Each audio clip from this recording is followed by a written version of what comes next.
É, Olá pessoal, saúde a todos que me escutam nesse momento. Para quem não me conhece, eu sou o Dr. Henriques Capinhala, sou autor do livro Saúde de Aço, Fundamentos para uma Verdadeira Saúde. Para os que ainda não viram, portanto, a publicação, né?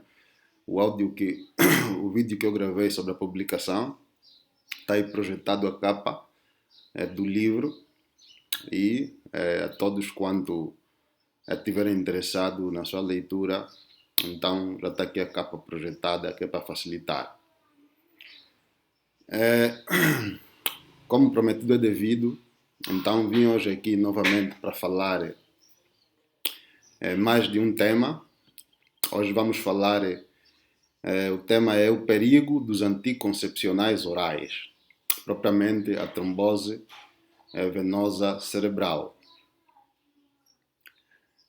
E para falar desse tema, eu quero introduzir dizendo o seguinte: nada é fácil, mas quem quer nada? Se você estiver disposto a fazer suas coisas fáceis, então a vida será difícil. Mas se você concordar em assumir as responsabilidades de fazer as coisas difíceis, então a vida será fácil, tá? Então esse é o paradoxo da existência, tá? Toda vez que a pessoa aceita a responsabilidade do caminho difícil, a vida torna-se fácil. E quando você escolhe sempre o caminho fácil, andando pelos atalhos, então a vida fica difícil. Os anticoncepcionais orais, eles criam trombos, tá? Eles são protrombóticos. Para quem não entende o que são trombos, é mais ou menos uma coagulação do sangue dentro do vaso, tá? Que a coagulação ela é desejável quando é fora, tá? Quando você tem uma certa rotura externa, tem que haver coagulação que é para o sangue parar, então de sair, de sangrar. Mas quando é dentro do vaso, a coagulação não é desejável, tá?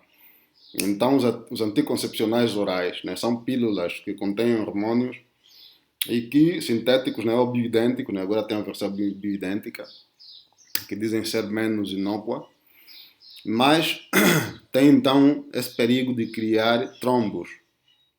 E a desvantagem da criação desses trombos dentro do vaso é criar obstruções. Tá? Estes trombos, esses coágulos, criam obstruções. E essa obstrução pode ser a nível periférico, tá? Nos vasos periféricos. Isso pode ser tanto nas artérias quanto nas veias. Tá? Nas artérias é muito mais difícil por causa da dinâmica arterial, né? Que a pressão na artéria é muito mais alta. Então a probabilidade de criar esses trombos na artéria é um pouco mais difícil, mas acontece, tá? E acontece muitas vezes mais a criação desses trombos nas veias. Pode ser perifericamente, que depois pode embolizar e criar problemas à distância. Você pode ter tromboembolismo pulmonar e morrer de um choque obstrutivo ou então de insuficiência respiratória aguda, decorrente de um trombo que se formou na periferia e que depois embolizou, migrou e foi fazer essa obstrução à distância, tá? Também pode acontecer de ocluir vasos de órgãos centrais, tá? Grandes vasos. Isso pode acontecer tanto no coração, levando ao infarto do miocárdio, ou então pode acontecer no cérebro. É o que nós vamos falar hoje. Nós vamos falar da trombose venosa dentro do cérebro. E, como nós sabemos, no cérebro, tal como em outras partes do corpo, nós temos o sistema arterial e o sistema venoso e temos o sistema do líquido cefalorraquidiano, que é o líquor. Não temos os linfáticos, tá? Tem algumas teorias que tentam levantar que existe uma drenagem diferenciada linfática, mas até onde a gente sabe não existe linfático no cérebro. Mas temos a irrigação arterial, temos o retorno venoso e temos o sistema de licórico, tá? Que é no sistema ventricular. Então, nós hoje vamos falar da obstrução dentro dos vasos, tá? Que esse anticoncepcional cria o trombo, né? Que pode ser no vaso.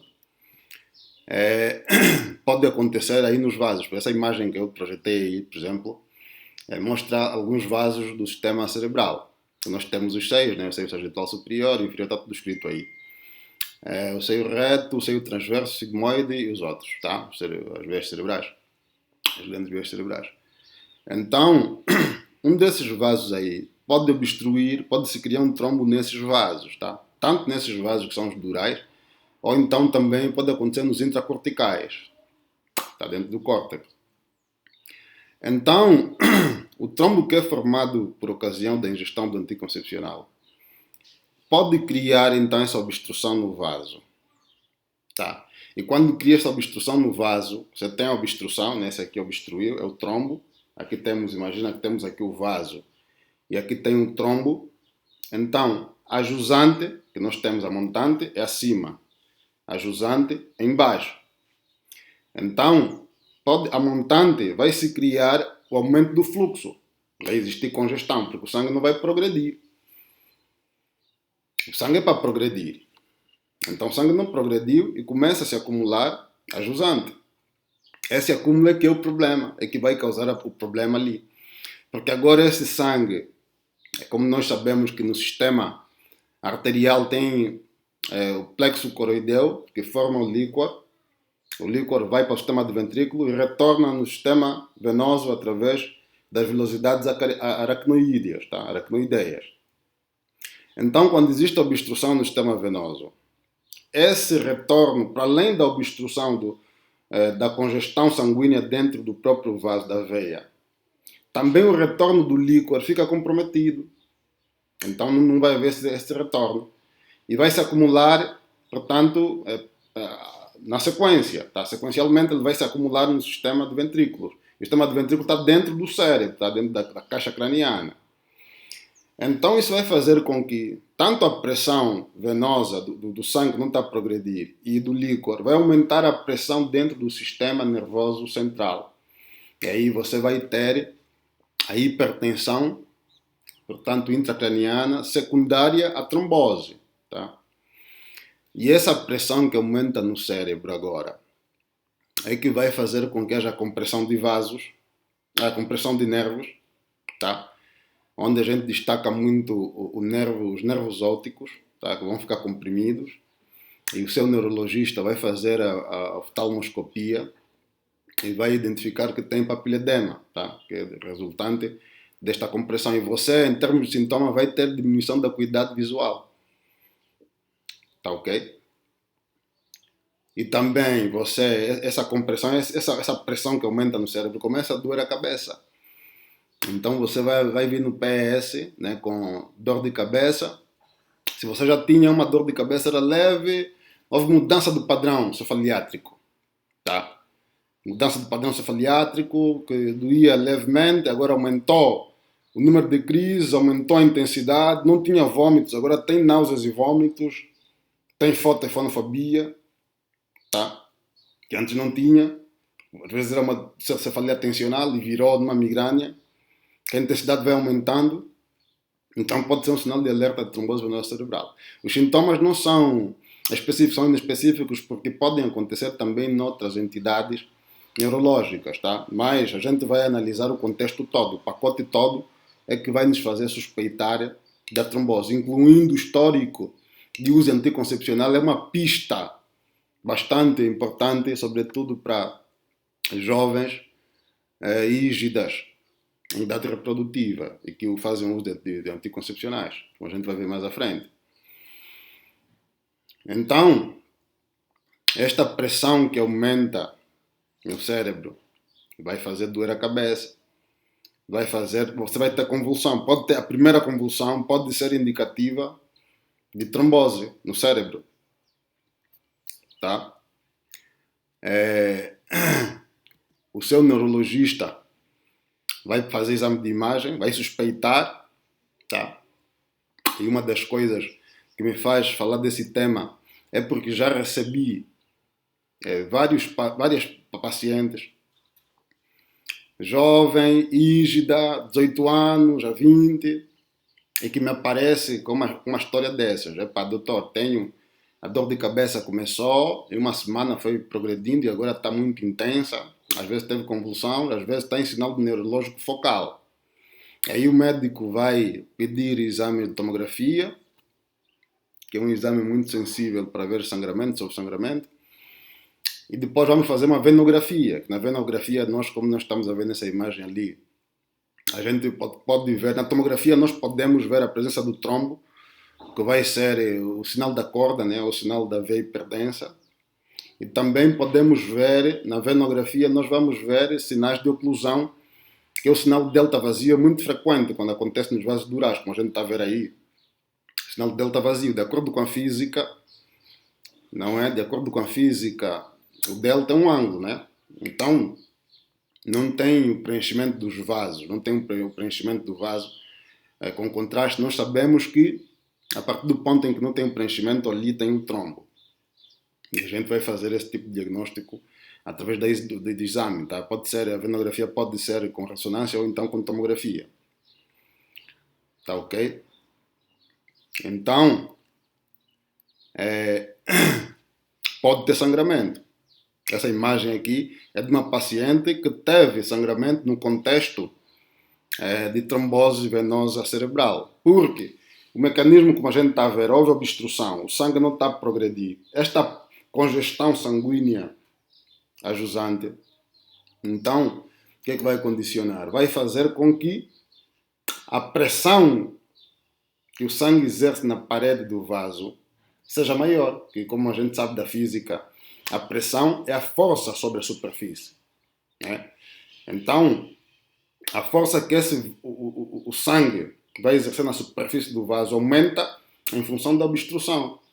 E isso pode levar a várias consequências. Para além do aumento da pressão que eu já expliquei, a pressão intracraniana, também pode acontecer fístula arteriovenosa, tá? Porque o sangue vai ter que ter um escape, ele está obstruído, ele pode criar fístulas arteriovenosas, que vai dar outras consequências, que a gente não vai entrar na fístula, mas dá outras consequências também no cérebro, tá?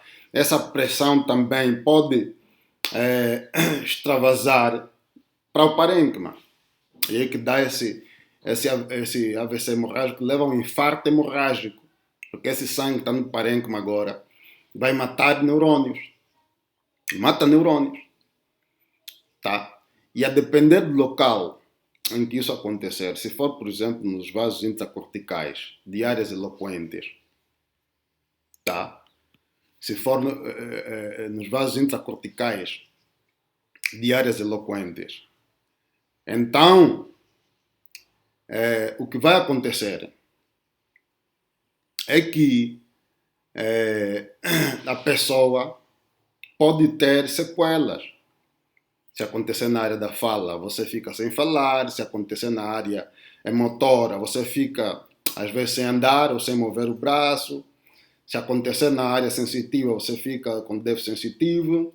E aí vai, tá? Você deve ter sorte. Se acontecer numa zona, tanto que não é eloquente, que controla, todo o cérebro controla, mas que não controla funções assim muito evidentes, tá? Que não deixa sequelas. Mas se acontecer numa área eloquente, você vai ter déficit motor. Tudo decorrente só, portanto, do uso do anticoncepcional oral. Tá ok? Então, isso vai se manifestar nos sintomas, tá? Vai ter toda essa história, às vezes com cefaleia, convulsão, esse déficit neurológico focal. Você fica com um déficit, tá? E a literatura diz que, os artigos científicos dizem que a percentagem, portanto, da morte, nesses casos, na fase aguda, é de 3 a 15%. Tá? 3 a 15% tem morte decorrente disso. Tá? E 9% ficam com sequelas e precisam de atendimentos médicos continuados. Por quê? Quando a gente está falando de sequela aqui, não é apenas, tá? Não é apenas clínica. Pode ter uma lesão no cérebro, tá? Sequela no cérebro, que depois pode te criar problemas a posteriori, tá? Depois, mais tarde. Então, é isso aí. E como eu disse, já recebi pacientes que, apesar de serem rígidas, portanto, têm 18 anos, 20, não têm tendências trombóticas, tá? Não têm essa tendência natural, não tomam outros fármacos que também são protrombóticos, não têm nenhuma outra necessidade. A única pista que nos deixou é que usam anticoncepcional oral. E aí nós fizemos o segmento todo e damos conta que teve o sangramento decorrente do uso anticoncepcional. Então é por isso que eu também vim aqui falar sobre esse tema, tá? Sobre essa temática. É importante também referir o seguinte: nós temos, podemos sim fazer anticoncepção, método anticoncepcional, existem vários métodos anticoncepcionais, tá? Eu não vou aqui abordar sobre isso, mas é importante dizer que existem, sim, vários métodos anticoncepcionais, tá?